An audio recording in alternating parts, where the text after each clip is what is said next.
కామారెడ్డి జిల్లా బాన్సువాడలో మాతా శిశు సంక్షేమ ఆసుపత్రిలో మాజీ speaker MLA Pocharam Srinivasa Reddy pulse polio కార్యక్రమంలో పాల్గొని చిన్నారులకు పోలియో చుక్కలు వేశారు. ఆయన మాట్లాడుతూ చూడ్డానికి 2 చుక్కలు గాని అవి జీవితానికి ఒక మెట్టని పోచారమన్నారు. చిన్నారులకు పొంచి ఉన్న వ్యాధులను పోలియో చుక్కల నుండి కాపాడుకోవచ్చని అన్నారు. తల్లిదండ్రులు పోలియో చుక్కల పట్ల అవగాహన కలిగి సద్వినియోగం చేసుకోవాలని తెలియజేశారు. ఆసుపత్రితో పాటు పలు వీధులలో పల్స్ పోలియో చుక్కల కేంద్రాలను ఏర్పాటు చేసినట్లు ఆయన తెలిపారు. పోచారంతో పాటు ప్రజాప్రతినిధులు చిన్నారులకు పోలియో చుక్కలు వేశారు.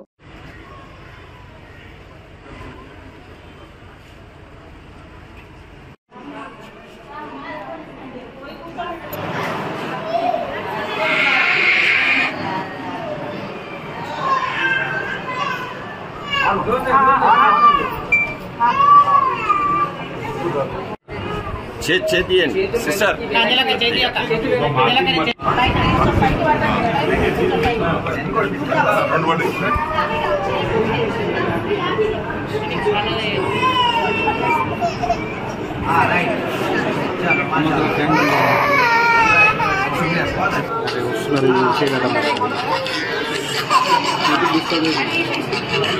ఆరోగ్యరీత్యా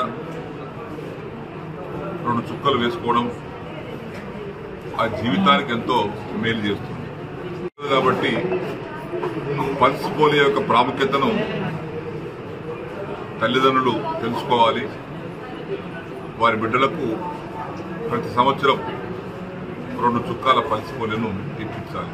దానికి 2 చుక్కలే కానీ జీవితానికి ఒక మెట్టు. ఇది చిన్నప్పుడు నేను చిన్నగా ఉన్నప్పుడు పల్స్ పోలియో లేనప్పుడు, ఈ విధానం లేనప్పుడు రకరకాల వ్యాధులు వచ్చేటి, పోలియో వ్యాధులు, ఆ వ్యాధులు, ఈ వ్యాధులు.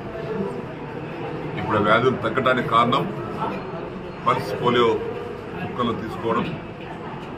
తన బిడ్డలకు ఆరోగ్యం కాపాడటానికి కోసం తల్లిదండ్రులు జాగ్రత్త తీసుకోవాల్సిందిగా కోరుకుంటూ ఈరోజు మన బాన్సువాడ మాతా శిశు దవాఖానలో ఇప్పుడు నేను, మున్సిపల్ చైర్మన్ గారు, మున్సిపల్ కౌన్సిలర్స్, మిగతా పెద్దలందరూ కూడా వచ్చి పల్స్ పోలియోలో పాల్గొన్నాం.